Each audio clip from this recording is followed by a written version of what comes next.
Olá pessoal, amanhã vocês vão ter prova, a gente não teve chance de fazer uma revisão bacana da matéria, então vou fazer um videozinho extremamente rápido para vocês poderem se direcionar os estudos de vocês, ok? Então vamos lá. Primeira coisa, a gente falou muito sobre o que é economia, a diferença de micro e macroeconomia, passamos o filminho lá do náufrago, lembra? E evidentemente vocês vão ter que dar a resposta direitinho. Essa que está em vermelho é correta, mas evidentemente tente entender, escreva com a palavra de vocês. O importante é que esteja certo. E uma outra coisa, o que é a macroeconomia, que é a base do estudo real do trimestre de vocês, ok? E a macroeconomia, ela serve para controlar a economia, deixar o ponto de equilíbrio no local correto, e a economia é a existência de pessoas, de atividades, isso e aquilo, né? Tem o que é macroeconomia também, isso é um ponto importante. Essa palavra maneira agregada é muito importante vocês observarem, não é isso, né? E esse texto, na verdade, ele fala também os fatores da macroeconomia, onde é que está famílias, emprego, consumo, né? Então dá uma olhada direitinho nisso. Aqui fala do ciclo, o fluxo do ciclo da renda, que você quer ter crescimento, ao mesmo tempo você precisa ter, para ter crescimento você tem que ter consumo, para ter consumo você gera emprego, gerando emprego gera renda, se você não controlar direito você gera inflação, se gerar inflação você pode ter um crescimento menor, quer dizer, ele vai sempre rodando em cima desses três pontos principais, não que não existam outros, né? O objetivo da macroeconomia, que ela é de curto prazo e longo prazo, uma parte mexe nas conjunturas e outra parte mexe nas estruturas, ok? Os instrumentos da política macroeconômica, de novo a palavra lá, oferta agregada e demanda agregada, ou seja, ela quer manter os níveis de oferta e equilíbrio da microeconomia em padrões normais, e para isso o governo, de maneira coletiva, ele faz ela faz ações de políticas fiscais, monetárias, cambiais, comerciais e assim por diante, né? Aqui só para vocês terem uma comparação, eu coloquei aqui o impacto direto na macroeconomia, isso é um exercício para vocês fazerem. Então imagine que você tenha, por exemplo, uma perda de safra aqui. O que acontece? O crescimento econômico diminui. Se ele diminui, o que acontece? O preço sobe. Se o preço subir, a gente vai ter o quê? Vamos ter menos consumo. Se a gente tem menos consumo, as pessoas vai se produzir menos. É isso aí, tem menos emprego. Menos emprego quer dizer menos consumo, menos produção é menos renda. Você teve a greve de caminhoneiros, o que aconteceu? Né? Teve o consumo, ele diminuiu drasticamente, o produto interno bruto caiu, a inflação subiu porque o preço subiu absurdamente, e emprego, teve gente que podia ter perdido emprego, aí não, se não chegou a perder emprego, e a renda das pessoas diminuíram, né? Porque causou a inflação, porque o preço aumentou. É isso, né? Se você pegar, por exemplo, uma política fiscal, quer dizer, está sobrando dinheiro, teve uma max desvalorização do real. O que aconteceu? Ficou mais barato produzir, comprar coisas produzidas lá fora. Ou seja, o PIB vai diminuir ou vai aumentar. O que vai acontecer? O consumo aumenta porque o preço vai vir mais barato, mas o emprego diminui. Não é isso, né? E se o emprego diminui, a renda diminui. O que acontece se tiver o real se valorizar? Vai ter uma diminuição da importação. Então, você vai produzir menos aqui, vai se gerar mais emprego aqui, vai se produzir mais coisas aqui. Produzindo mais coisas aqui, a gente vai ter mais renda das pessoas. Então, é isso que vocês devem pensar em termos desses fatores da macroeconomia que impactam na microeconomia, que é manter a oferta e a procura em níveis aconselháveis. Ok? Então, estudem bem isso é uma parte importante da prova. ok? A concorrência de mercado, aqui tem aquele quadrinho que eu falei, que é a concorrência perfeita, não é isso, né? O monopólio, o oligopólio e a monopolista, não é isso, né? Então esse quadrinho aqui é meio que decoreba, isso, aquilo, mas tente entender, decora mesmo realmente os nomes aqui e tente entender que você tem uma concorrência perfeita, tudo é bom. Se você tem um monopólio, mono é uma única empresa, o que acontece? Se você tem um oligopólio, né, que são poucas empresas, o que acontece? Se você tem a concorrência monopolista, são muitas empresas, o que acontece com o resto? Pensando dessa maneira, vocês chegam lá.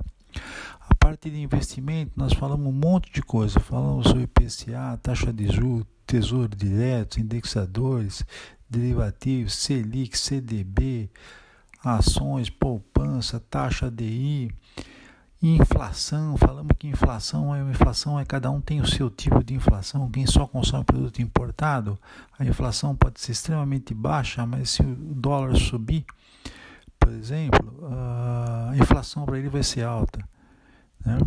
Então, os investimentos têm a ver, na verdade, com 3 fatores. Um deles é o risco, na verdade, que você está correndo. Outro é o tipo de consumo que você tem, né? Se o IPCA, que é o medidor do governo de inflação, que é até tantos salários mínimos. Você tem o IGPM, cada um com uma forma diferente. E então, as taxas de juros, isso aqui está diretamente relacionado a quanto você consegue ganhar a mais ou a menos que a inflação. Lembrando que você ser maior que a inflação não quer dizer que seja bom para você. O caso do dólar, por exemplo, a inflação foi 5%, você só consome coisa em dólar, e se o dólar sofrer uma max desvalorização de 30%, você perdeu 26%. É isso, né? Então, os principais fatores de risco é risco de crédito, não é isso, né? Liquidez, quer dizer, você aplica alguma coisa, vai ter liquidez, você saca quanto quer, e o risco de mercado, que é aquele natural que a gente já falou, né? Eu coloquei aqui um ponto muito importante que vocês têm que ter sempre isso em mente, isso é decoreba.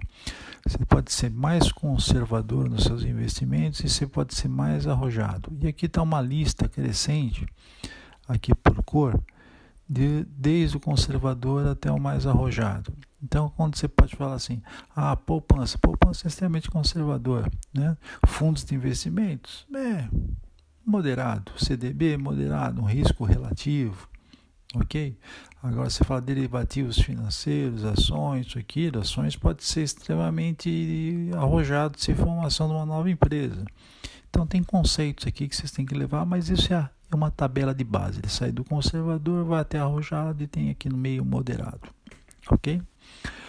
O produto interno bruto fala que é tudo aquilo que é produzido dentro do país de bens e serviços, né? Num dado período de tempo, né? Isso aqui fala qual que é a forma a fórmula do cálculo do PIB. É bom vocês entenderem isso daqui, não decorar, porque isso aqui vocês acham na internet, tá? Mas para a prova, dá uma decoradinha, tá? Não tem jeito, mas é uma coisa simples de se fazer, né? Não esqueça que PIB é tudo aquilo que é produzido no Brasil. Não importa ter uma empresa que produz lá fora, é uma empresa brasileira que está lá nos Estados Unidos, ela vende muito lá nos Estados Unidos, mas não vendeu aqui no Brasil. Então não entra no cálculo do produto interno bruto com produtos ilegais, drogas e tantas outras coisas que tem aí. Isso não entra, só entra aquilo que é legal, ok? Acho que a primeira coisa mais importante, vocês fizeram o projeto FECART. Isso é a coisa mais importante que aconteceu no trimestre para vocês. No projeto estava missão, visão, valores, o público-alvo, o investimento que foi feito, os custos fixos e variáveis, as perdas e os desperdícios para poder fazer os hambúrgueres, as despesas fixas e as variáveis, as receitas, as vendas, os impostos, ok? Isso, na verdade, é o que tinha no trabalho de vocês. Leiam o trabalho de vocês e vejam também qual o retorno do investimento. Ok? Isso é muito importante. Então, assim, todo mundo vai ter que saber na ponta da língua amanhã e saber escrever o trabalho FECART, que é metade da prova de vocês. Não sei se é metade, mas é uma parte importante da prova de vocês. Mas eu diria que é o trabalho de melhor qualidade feito por vocês em todos os exercícios que foram feitos, ok? Investir ou não numa empresa? Eu vou falar assim, missão, visão e valores. Isso é a coisa mais importante. Você, quando fala que vai investir em alguma coisa, a primeira coisa que você tem que pensar é missão, visão e valores. Mas o que é isso? Eu posso dar como exemplo, por exemplo, a Danone. A Danone tem uma visão de ser uma empresa classificada como B Corp até 2030. Ou seja, B Corp é uma empresa no qual ela vai reaproveitar, ela não vai dar nenhum impacto na natureza. Tudo que ela produzir, ela vai de alguma forma compensar. Então, isso é uma visão de um mundo melhor que a Danone tem. Então, qual é a visão da Fecart? Missão, o que é uma missão, por exemplo, da Danone? É levar a saúde ao maior número de pessoas possíveis, com base em 2 objetivos. Um é econômico e o outro é social. Ou seja, a relação com o seu entorno, que tem a ver com o B Corp da visão anteriormente citada, quer dizer. E os valores que eles chamam de HOPE, valores é valor ético, moral. Então eles têm o H de humanista, que é respeito pelos outros, openness, que significa abertura, que é agilidade, curiosidade, diálogo, P de proximidade, que é acessibilidade, autenticidade, empatia, entusiasmo, quer dizer, ousadia, paixão. Então a missão, visão e valores é a primeira coisa que vocês têm que saber para falar assim, eu tenho a ver com esse negócio, eu entro. A segunda coisa que você, para falar assim, eu entro ou não no negócio, se vai ter retorno, se não vai ter retorno. Ok? Quanto eu vou ganhar de dinheiro com isso? É melhor aplicar o dinheiro ou deixar o dinheiro meu aplicado no mercado financeiro? Ok? Depois entra os demais casos que a gente viu até agora.